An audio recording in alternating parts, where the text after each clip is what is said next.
Hello বন্ধুরা, good morning. আমার আরেকটি নতুন ব্লগে তোমাদের সবাইকে ওয়েলকাম জানাই। আর বন্ধুরা, আজকে আমি সারাদিন কি করছি ওটা তোমাদেরকে দেখাবো। আর এই যে দেখো, ছোট মেয়ে বিছানা উঠিয়ে বসে ও টিভি দেখছে। আর্টে যাবে আজকে আর্ট আছে। আর বড় মেয়ে কি করছে দেখো। হ্যাঁ, আজকে দিশার সাথে দেখা করতে যাব। আচ্ছা, বড় মেয়ে দেখো এখনো বিছানার মধ্যেই আছে, দেখো বসে আছে, কোনো কিছু করেনি, বিছানা উঠায়নি এখনো। আর আমি ব্রেকফাস্ট কি বানাচ্ছি ওটাও দেখাচ্ছি, চলো। দুধটা পড়েই গেল না, দুধ বসিয়ে গিয়েছিলাম। আজকে ব্রেকফাস্টে বানাচ্ছি, কালকে তো কাবলি চানা ভিজিয়েছিলাম, ওটাই বানাচ্ছি আজকে। আর কি বানাবো, রুটি না পরোটা ভাবছি, দেখি। তো এখন হলো আজকে আমি আবার কাবলি চানাটা একটু আলাদা করে অন্যরকম করে বানাবো। তো যেরকম প্রতিদিন এমনি সময় যেরকম বানাই, চানাটা সেদ্ধ করে তারপরে বানাই, তো কিন্তু আজকে না মশলা আলু সব কষিয়ে কাঁচা চানাটাই প্রেসারে দিয়ে দিব, ওভাবে বানাবো ভাবছি। তো মশলাটা কষাচ্ছি, আলু পেঁয়াজ দিয়ে রসুন টসুন দিয়ে। আর এইদিকে কাবলি চানাটা রাতে ভিজিয়ে রেখেছিলাম, তো প্রেসারে বানাবো। আর এইদিকে আমি চা বসিয়ে দিয়েছি। মেয়েকে বললাম যে উঠে ব্রাশ টাশ কর, চা বানাচ্ছি। আর চা বসিয়ে দিচ্ছি, এখন চা খাবো। এটা বানানোর পরে দাদাকে আবার রুটি বানিয়ে দিব, এখন গোশালায় যাবে।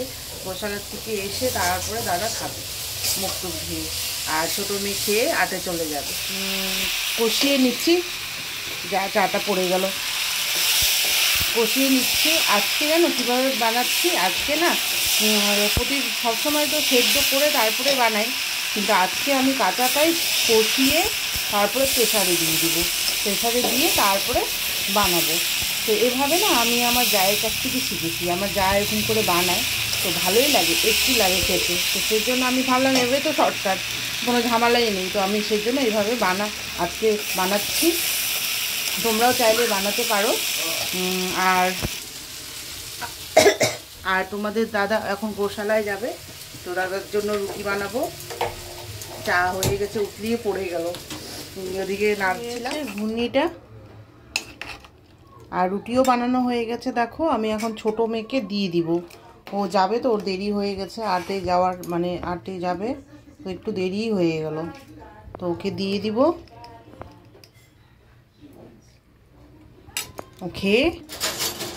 ও খেয়ে তারপরে যাবে আটে। মিষ্টি নে, মিষ্টি তাড়াতাড়ি খেয়ে নে।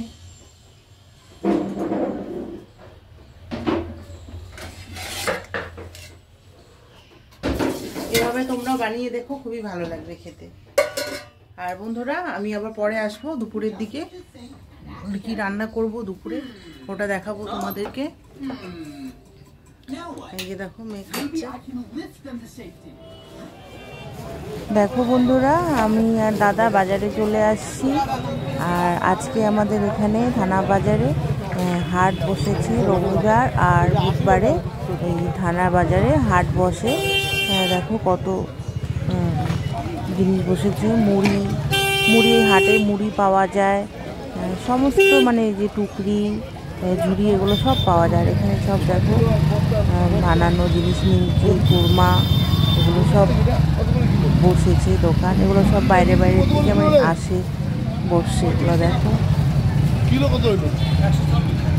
দাদা বলছে এগুলো নিতে, ওই যে ওইটা নিতে। তো এখন নিই নাই, তো কিন্তু দাদা জানো পরে বিকেলে আবার নিয়ে আসছে। আমি তো ভয়েসটা পরে দিচ্ছি রেকর্ডিং করে, তো দাদা পরে আবার নিয়ে আসছে। এই যে এখানেও আছে। আমাদের এই থানা বাজারের হাটটা না অনেক পুরোনো হাট এটা। তো এখানে মানে বসে যে মুড়ি সব পাওয়া যায় হাটে। আর এখান থেকে যেখানে ঝাড়ু, আমি একটা ঝাড়ু কিনেছি এখান থেকে। আর হলো তোমার আচার নিয়েছি। আর এখানে দেখো এই যে তিলের খাজা। আর এখানে দেখো বাড়ি চলে আসছি, এগুলো দেখো ঠাকুরের বাসন মাজার জন্য তেঁতুল, আচার, এগুলো আচার নিয়ে আসছি। মুগ ডাল, আর এইদিকে চিলি পনির বানাবো আজকে ভাবছি। তো সব জিনিস নিয়ে আসছি, মটরশুঁটি, পনির, গাজর, ক্যাপসিকাম, আর এখানে soya sauce, chilli sauce, tomato sauce সবই নিয়ে আসছি, ভিনেগার, বাঁধাকপি। এসে স্নান টান করে তোমার পূজা দিয়ে রান্না বসিয়ে দিয়েছি। আর সবজি তো দেখালামই কি কি এনেছি বাজার থেকে। আর আজকে লাঞ্চে কি কি বানাচ্ছি ওটা তোমাদেরকে দেখাচ্ছি। বসিয়ে দিচ্ছি, অনেকক্ষণ হয়ে গেছে, আর কিছুক্ষণ হলেই হয়ে যাবে। তো আজকে লাঞ্চে কি কি বানাচ্ছি দেখাচ্ছি। আজকে লাঞ্চে বানাচ্ছি দেখো চিলি পনির, আর বানিয়েছি এখানে মিষ্টি কুমড়া ভাজা, আর এখানে আছে এই যে পনির, না মুগ ডাল দিয়ে মটরশুঁটি, গাজর আর পনির দিয়ে কাশ্মীরি ডাল। আর এখানে আজকে মাছ এনেছি, মাছ ভাজা হচ্ছে, মাছের ঝোল করব। এই যে দেখো আলু ফুলকপি দিয়ে, আর ভাত হয়ে গেছে। এটাই আজকের আমাদের লাঞ্চে হবে। পনির, চিলি পনির দাদার জন্য বানিয়েছি, দাদা তো মাছ খায় না, সেজন্য। আর একই রকম পনির না ভালো লাগে না, তো মটরশুঁটি আলু এগুলো দিয়ে না ভালো লাগে না, তাই ভাবলাম যে আজকে একটু দাদাকে চিলি পনির বানিয়ে দিই। তো চিলি পনির বানালাম দাদার জন্য। তো আমি না বাজার থেকে এসে না আর তোমাদের সঙ্গে কথা বলতে আসতে পারি নাই, অনেক বিজি ছিলাম, দেরি হয়ে গেছিলো, সেজন্য পুজোও দিলাম সেজন্য। তো এখন সামনে আসলাম তোমাদের। তো এখন আমার লাঞ্চ হয়ে যাবে, মেয়েদেরকে দিব খেতে, দাদাকেও দিব। মেয়ে চলে যাবে আবার, আজকে আবার অনেক দিন পর ফ্রেন্ডের সাথে দেখা করতে যাবে।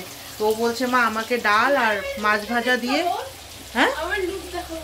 ভাত দিয়ে দিতে।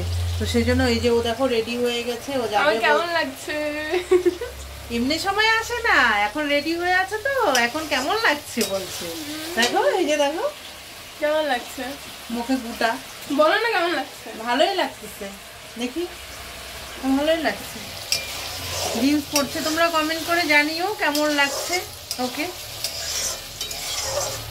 আর বন্ধুরা তোমরা দেখতে থাকো, আমি আবার পরে বিকেলে তোমাদের সঙ্গে কথা বলতে আসবো। এখন একদম বিজি আছে, আর কথা বলতে পারছি না। দেখো বন্ধুরা, আমি বিকেলের লাল চা আর ঘুগনি ছিল সকালের, ওটা নিয়ে বসে পড়েছি। আর তোমাদের দাদাভাই মুড়ি চানাচুর চা খাচ্ছে, এই যে দেখো। আর এই যে ছোট মেয়ে কার্টুন দেখছে, দেখি মা, ও খাচ্ছে। আর আর বড় মেয়ে তো গেছে, এখনো আসেনি। দেখো আমাকে কেমন লাগছে, বড় মেয়ে তো এখনো আসেনি, ও ফ্রেন্ডের সঙ্গে দেখা করতে গেছে দুপুরে খাওয়া দাওয়া করে। তো এখন আমি ঘুগনি চা আর মুড়ি দিয়ে ঘুগনি খাবো ভাবছি। অনেক মানে সকালেরটা ছিল, তো তো ভাবলাম এখন খাই বিকালে। দেখো বন্ধুরা, আমাদের সব রাতে ডিনার শেষ, এখন আমি শুয়ে আছি, মানে আমরা এখন ঘুমাবো। মেয়েরা তো পাশের ঘরে ঘুমিয়ে আছে, দাদা টিভি দেখছে। তো মশারি আমি টানাবো না, দাদা টানাবে, আমার ঠান্ডা প্রচণ্ড ঠান্ডা পড়ছে। তো শুয়ে পড়ছি আমি।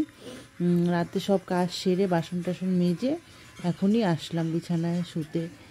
আর বন্ধুরা, আজকের মতো আমার ব্লগটা আমি এখানেই শেষ করছি, আবার আসবো আমার নিউ ব্লগ নিয়ে। তোমরা সবাই ভালো থেকো, গুড নাইট, বাই বাই।